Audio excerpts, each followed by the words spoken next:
And Drew McIntyre teamed up with New Day, like I said, to take on Randy Orton, The Miz, and John Morrison. They got a win over the heels. This is to build to Drew challenging Randy Orton tomorrow night live on Raw for the WWE Championship. I don't believe that we are going to be getting a title change, even though McIntyre and Roman Reigns is the more intriguing, it's the more appealing of the brand versus brand matches at Survivor Series.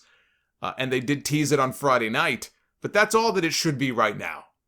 That's all it should be, is a tease. It is a potential WrestleMania main event for them next year. Nothing is gained by doing the match now, because there can be no decisive winner. Only a non-finish or a screwy finish. Nobody wants to see that.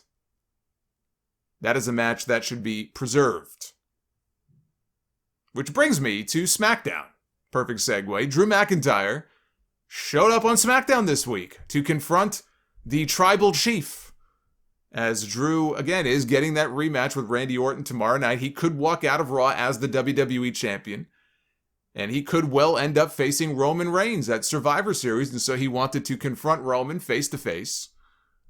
The brand-to-brand invitational lives, I suppose. Here we go. The rivalry that Triple H recently, only a few weeks ago, I think it was in some virtual Comic-Con panel, Triple H recently said that this feud, when these two guys eventually get together, Roman Reigns and Drew McIntyre, who already feuded, by the way, they had a match at WrestleMania 35 that's sort of forgotten about, but they've never had like a big-time main event level feud. Triple H recently made the comment that this program, this feud, in the next couple of years, could be this generation's Hulk Hogan versus Ric Flair or Stone Cold against The Rock.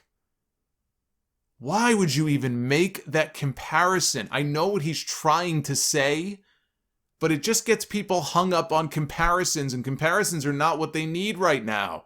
Roman and Drew could be a hell of a feud. But please do not compare it to Austin and The Rock. Of all the things to compare people to, you talk about handicapping people. You're comparing them to Stone Cold and The Rock? There is no comparison, not in today's WWE. There can never be another rivalry like Stone Cold Steve Austin against The Rock. Not in today's WWE, the way they do television, just as different as things are. It can't happen. It is not possible. It is not possible. They do these guys no favors when they make these comparisons. Again, I know what he was trying to say, but some things are better left unsaid. And I think that's one of those things that he would have been better off either rephrasing or just keeping to himself. Roman Reigns did, however, have the line of the night. He had the line of the week. I consider this a worked shoot with this comment. He made the comment of Drew McIntyre. He said, "I don't watch Raw. Nobody does. Nobody watches that show because they're all watching Smackdown, and they're all watching Smackdown because they're all watching me." Truer words, I do not believe, have ever left the lips of Roman Reigns. That is the most honest thing that I have ever heard him say on WWE television in, what's he been on TV now, for 6 years? 8 years? What was it? End of 2012. 8 years. Wow, that's a long time. And I love, by the way, how the minute that Roman said, "I don't watch Raw," if you heard in the background, Paul Heyman was standing behind him. Paul Heyman just goes, "You're not missing much," says the former executive director of Mundane Night Raw.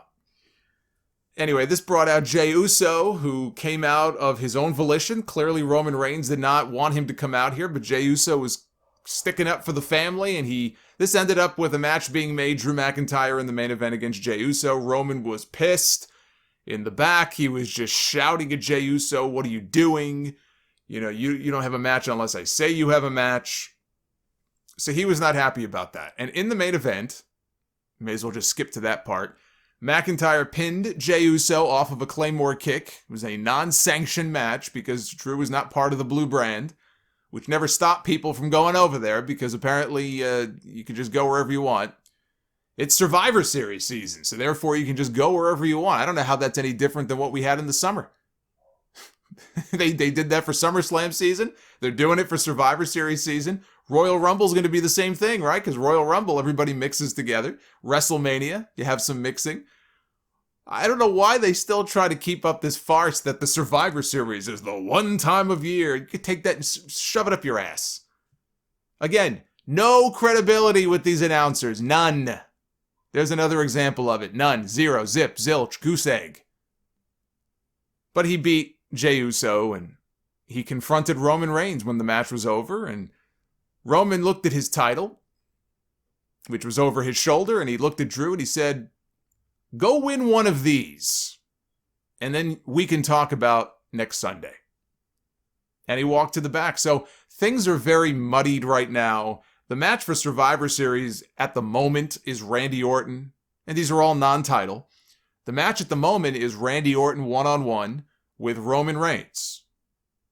And neither man can really afford a loss right now. Randy Orton lost plenty before he finally won the title at Hell in a Cell from Drew. He lost to Drew 2 or 3 times before that. He lost to Keith Lee.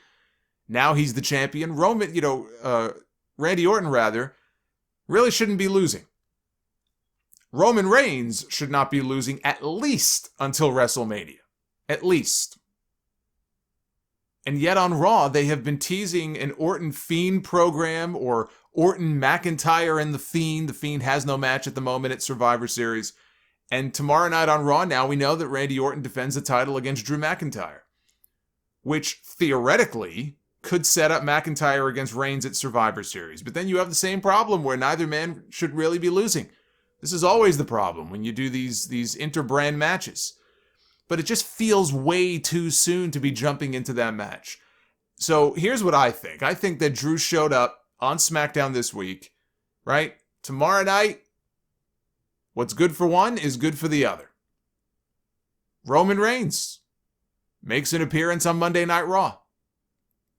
And that, I don't even want to say interference, but even if just him showing up as a distraction leads to McIntyre failing to win back the championship, maybe The Fiend gets involved. Because remember, The Fiend is involved in this whole program here, but I don't believe that McIntyre is winning that title. But I think by showing up that way, Roman, he keeps Drew on ice for a while. You keep that on the back burner.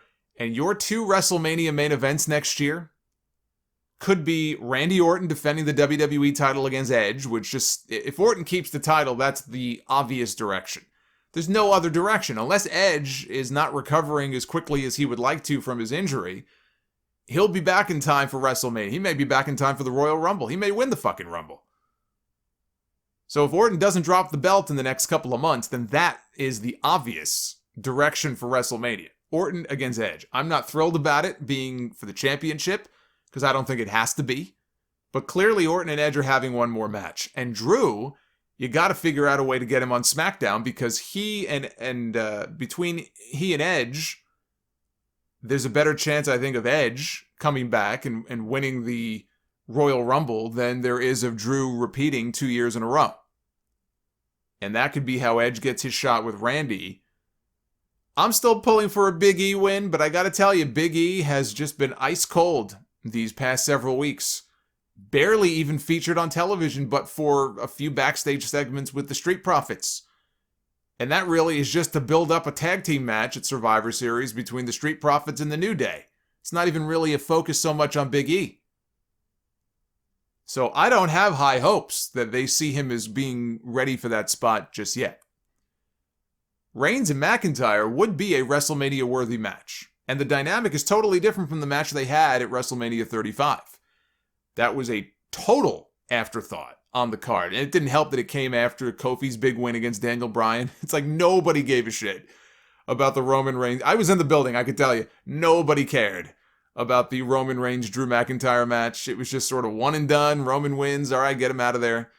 Because everybody was drained from the Kofi win, and they were still waiting for the Ronda Rousey, Becky Lynch, Charlotte main event, which didn't even start until midnight. So people were just completely exhausted by that point. But the dynamic was totally different. Roman was the babyface coming back from cancer, and Drew McIntyre was the heel. Totally different situation. The dynamic is totally different. Now the roles are completely reversed.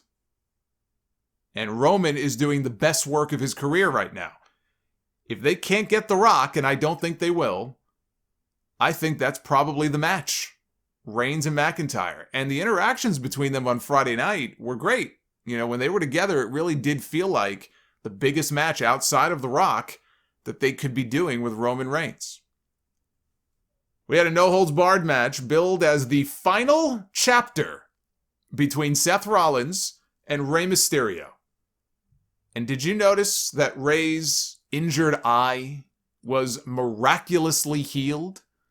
He didn't have the eye patch covering on his mask. His eye was just completely back to normal. An amazing recovery from a detached eyeball. Or gumball. I guess his eye grew back. He doesn't need the patch anymore. His eye grew back. They had a very good match. Rollins pulled the rubber tips off the bottom legs of a steel chair, tried to drive it down back into Rey's eye. Trying to blind this man again. Dominic tried to stop him. He tried to save his dad. The whole family was out there. The entire Mysterio clan was outside the ring. Angie, Aaliyah, Dominic, Murphy was over in Seth's corner. Because remember, he was the disciple again. Even though you knew that there was something up his sleeve. But he was in Rollins' corner. And of course, he was in fact setting up Rollins for the fall. All along, he caught him with a running knee strike. Murphy left the ring after the knee strike, and he's standing outside. And Rollins crawls over to the ropes. So now he doesn't even realize he's in the position for the 619 as he is yelling at Murphy outside the ring. And Rey Mysterio comes off the ropes. And we had a rare 619 botch by Rey Mysterio. You know how Rey, when he does it, he holds on to the top rope. It looks like he just missed the rope. He sort of fell through the ropes out of the ring. And he came back. He did it again. He recovered. And he hit the 619 the second time. He climbed up to the top rope. And here on this 15-year anniversary of the death of one of his best friends, Eddie Guerrero, he does the Eddie pose and hits a frog splash for the win. 1, 2, 3. Rey Mysterio is victorious. Aaliyah, she wants to make a beeline for Murphy to hug him. Rey stops her. Puts his hand out and he stops her. Rey looks over on the apron. Murphy is standing and he tells Murphy, get in the ring. You want my respect? Get in the ring. And he puts his hand out and he shakes hands with Murphy. And then Aaliyah comes over and hugs him, and Murphy shakes hands with Dominic.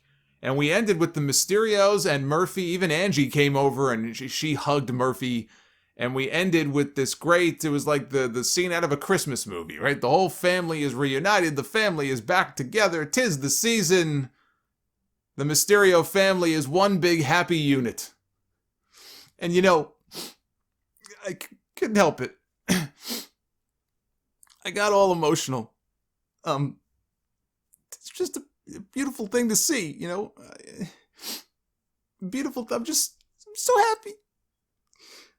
I'm so happy, because not that I'm happy necessarily about, Rey approving of his daughter dating somebody 13 years older. That's a little weird, but, finally, the end of this storyline. It brings tears to my eyes. The final chapter. Oh, finally, we are done with this.